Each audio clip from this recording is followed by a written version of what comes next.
भक्तों 4/4/2024 दिन शनिवार को बरुथनी एकादशी व्रत पड़ रहा है। तो बरुथनी एकादशी व्रत का बहुत ही महत्व है। तो चलिए शुरू करते हैं बरुथनी एकादशी व्रत की कथा।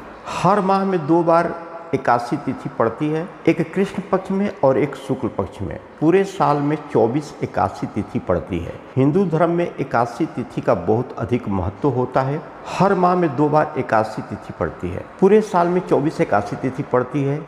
हिंदू धर्म में एकादशी तिथि का बहुत अधिक महत्व होता है। एकादशी तिथि भगवान विष्णु को बहुत प्रिय होती है। इस दिन विधि विधान से भगवान विष्णु की पूजा अर्चना की जाती है। हिंदू पंचांग के अनुसार वैशाख माह में कृष्ण पक्ष में पड़ने वाली एकादशी को बरुथनी एकादशी के नाम से जाना जाता है। इस साल 4 मई 2024 को बरुथनी एकादशी पड़ रही है। इस एकादशी को बरुथनी एकादशी के नाम से भी जाना जाता है। बरुथनी एकादशी के दिन भगवान विष्णु के 52 अवतार की पूजा अर्चना की जाती है। इस पावन दिन व्रत कथा का पाठ करने से सभी पापों से मुक्ति मिल जाती है। बरुथनी एकादशी व्रत कथा इस प्रकार से है। कहानी शुरू करते हैं। कथा प्राचीन समय में नर्मदा नदी के किनारे मनधाता नाम के राजा रहते थे। राजा का धर्म निभाने के साथ ही वह जप तप करते रहते थे, साथ ही प्रजा के प्रति दया भाव रखते थे। एक बार वह तपस्या में लीन थे तो एक भालू ने उनका पैर पकड़ लिया और राजा को जंगल की ओर खींच करके ले जाने लगा। तब राजा ने भगवान विष्णु जी से प्रार्थना की कि हे प्रभु, आप हमें बचाएं। भक्त की पुकार सुन करके विष्णु भगवान वहां पहुंच गए। भगवान ने अपने चक्र से भालू को मार डाला, लेकिन राजा का पैर भालू नोच करके खा लिया था। इस बात का राजा को बहुत ही दुख था।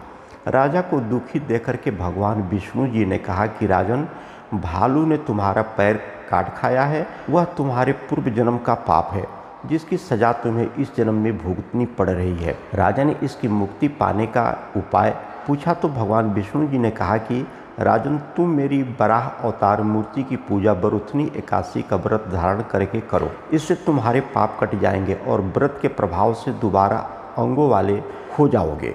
इसके बाद राजा ने बरुथनी एकादशी व्रत धारण किया तो उसका पैर फिर से सही हो गए और भगवान की कृपा से राजा का पैर ठीक हो गया।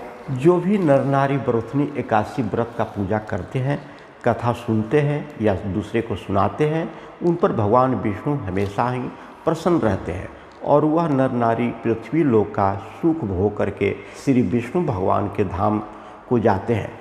इसलिए सच्चे मन से एकादशी व्रत करें और छल कपट, झूठ, आलस, निंदा और दुराचार, किसी को सताना, ये सब छोड़ करके प्रभु विष्णु भगवान में आस्था एवं विश्वास रखें।